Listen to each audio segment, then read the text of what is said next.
Hello, welcome to our show. We are Business Love with Ryan. I am Ryan.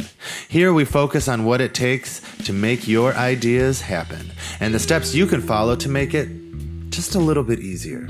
Subscribe to our podcast to join the ongoing conversation about all things startup business related. Find even more content on our YouTube channel, Ryan's Business Class. See the link in our description of this episode. So glad to have you here. Maybe we can learn something together. Enjoy. Hey, and welcome to Business Love with Ryan podcast. I am Ryan, coming at you on April 5th, 2020 from Kyiv, Ukraine. I am so happy to be with you today. We have a lot to discuss today. We are going to talk about something of a snapshot of the business environment of the last 10 years, what we've accomplished, and then we want to talk about what we see as being the trends moving forward. It's very difficult to say what trends that were perceived in January even are still relevant today, but some of them are more likely than others to play an impact in the near future based on the circumstances of quarantine and the coronavirus epidemic that we're going through. Just a few news stories before we get started with our main sections. Last week Congress passed a $2 trillion stimulus bill for the United States. It implies that every worker is going to get something like $1,200, and there's going to be a lot of forgivable loans that are going to be handed out to various businesses. But I'm telling you right now, this is a corruption free-for-all. Banks are going to be making upfront fees on the loans that are handed out using government money, which is fine because, processing transactions is expensive. It requires multiple people to sign off on it and take time to examine it, and bankers are traditionally paid more than most people just because it's a high responsibility industry. But the government is borrowing $2 trillion because they need to protect the public, supposedly, from the decisions that the government has made about what the public can do. Businesses are being forced to shut their doors, oftentimes against their will, and then the government decides what they're going to do is borrow a lot of money from the future, more money than has ever been borrowed at one time before. 10% of our total national debt is being borrowed at one time. And cash is just being put into the hands of a small few people. And it's already documented that, for instance, Nancy Pelosi of the Democrats came right in after they had already made an agreement and made a bunch of extra demands, like money for the Kennedy Center, which she's intimately tied to, which is obviously a financial kickback to her. If you think she's so with the Kennedy Center in the forefront of her agenda all the time, and then they're not giving her all sorts of perks and benefits, then you don't understand how politics works. And I think a lot of people are getting a taste of this. It was absolutely bipartisan in the Senate. Every senator on both sides of the aisle voted yes on this stimulus package. Well, part of it is because who wants to be seen as voting no on a stimulus package that the public is expecting to get? Not to ask yourself, is it a good idea to create stimulus packages in the first place? Do they actually work? I'm not sure it's actually proven that they do.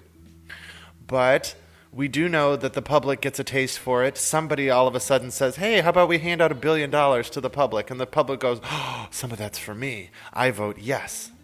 This is the problem with voting. This is why we have a republic instead of a pure democracy, because people in certain places might get a mind culturally, collectively, socially in their community that they want to vote for more money.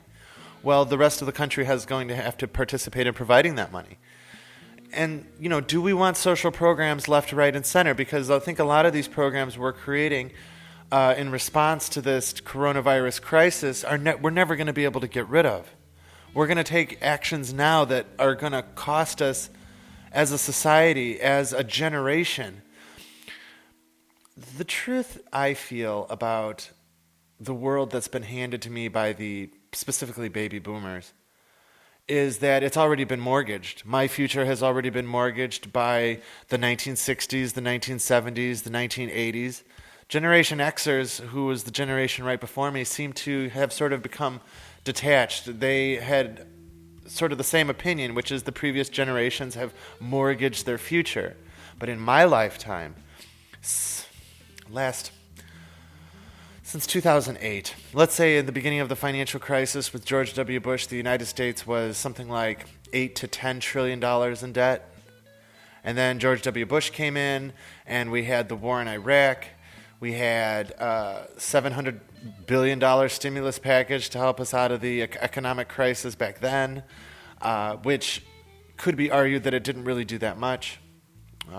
It could be argued that what the government should have done is actually backed up Lehman Brothers a little bit better, propped them up, even though, because they eventually did it with AIG when they realized that they had made this mistake weeks earlier with Lehman Brothers, how devastating it was for the entire market. Instead of propping up some of the most vulnerable institutions, they let it crash and then tried to address it with a massive payout. And this is what they're doing here too. And why do they do that? It's because there's a lot of little fingers to take little pieces out of it. You create a slush fund like this that the terms are not clear. People don't know who is entitled to get loans and who isn't. What I actually see happening is bankers around the world rejoice. Now they have hundreds of millions each to give out as loans to their friends. If I'm a banker, I'm calling every friend I got who owns a business and saying, hey, you want to get a free loan? You're going to get, the money's going to be forgiven later. I'll put you at the front of the line. Just remember me. It's happening all over the country as we speak. Local bankers are negotiating with their clients to do all sorts of benefits. All sorts of secret handshakes are taking place right now. Kickbacks galore. Percentages add up here and there. When the bank gives a $10 million loan to a local business owner, the bank is allowed to charge a fee of 1%. Well, 1% doesn't seem like a lot when you're dealing with PayPal and they take 2.9% plus 30 cents. That seems like a small amount because you're spending a couple $100 and that is maybe $6 or $7 in fees. No problem. $2 trillion on the other hand, we're looking at, 10, 20, 30, $40 billion in fees that banks are going to pull out of this. Not to mention the secret kickbacks between executives and clients.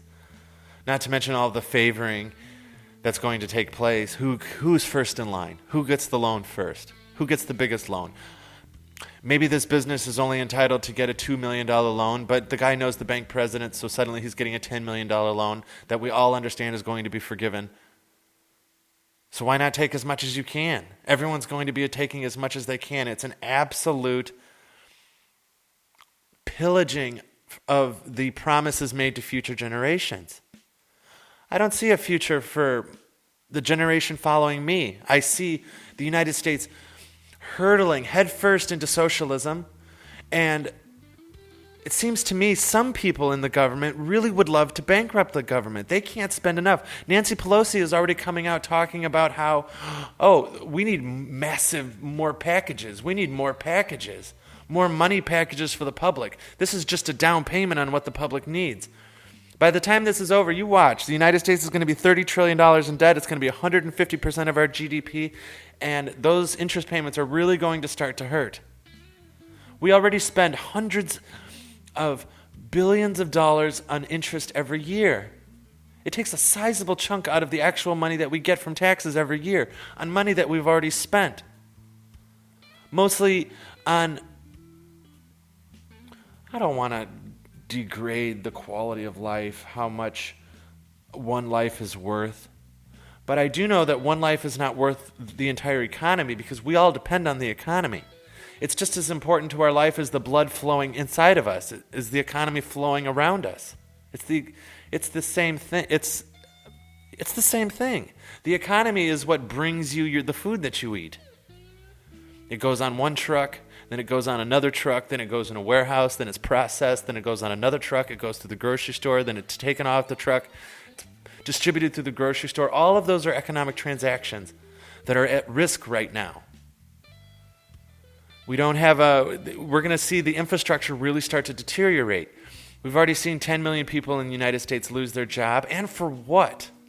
A mysterious illness that only kills the very old and maybe the weak. Well, maybe you should have taken care of your life. Maybe being obese wasn't such a smart idea after all. maybe the beauty of some self-worth is not so beautiful after all when you're struggling for life in the hospital. Because if you were a healthy person, maybe you wouldn't be having such adverse reactions to a sickness that has come. But I think most people recognize that the danger really isn't to them. It's to their parents, and I'm worried about my parents too. And I would like for this all to go.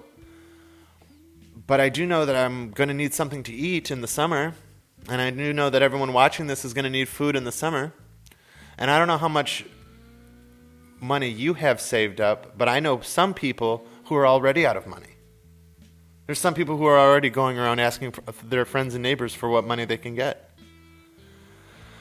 It's already happening. I'm sure there's people who are watching this right now who are really wondering where that next paycheck is going to come and when. And some people in the government are talking about, 3 months?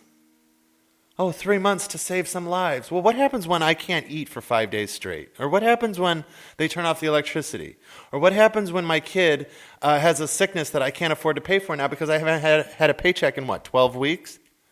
And usually when the husband can't work, maybe the wife goes and waits tables, but there's no restaurants open. This is worse than a depression because everything is closed. It's not a depression, it's like a coma. And I can't help but think that there are people who are really taking advantage of this. And so for our Tech Tuesday, I want to talk about some of the advantages that have come to technology in the last 10 years. And I think you're going to see specifically by how I group them together and what I have to say, of course. But I think there is tremendous potential for a better life coming. But I think at the same time there's a lot of risk because when you see the way that the United States government, for instance, is treating this situation where they just can't wait to just cash in some more debt. They can't wait to just get their hands on some more money.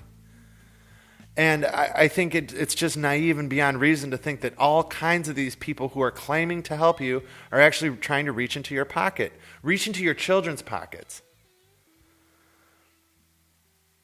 So let's pause here and let's go into our Tech Tuesday, and we'll be right back.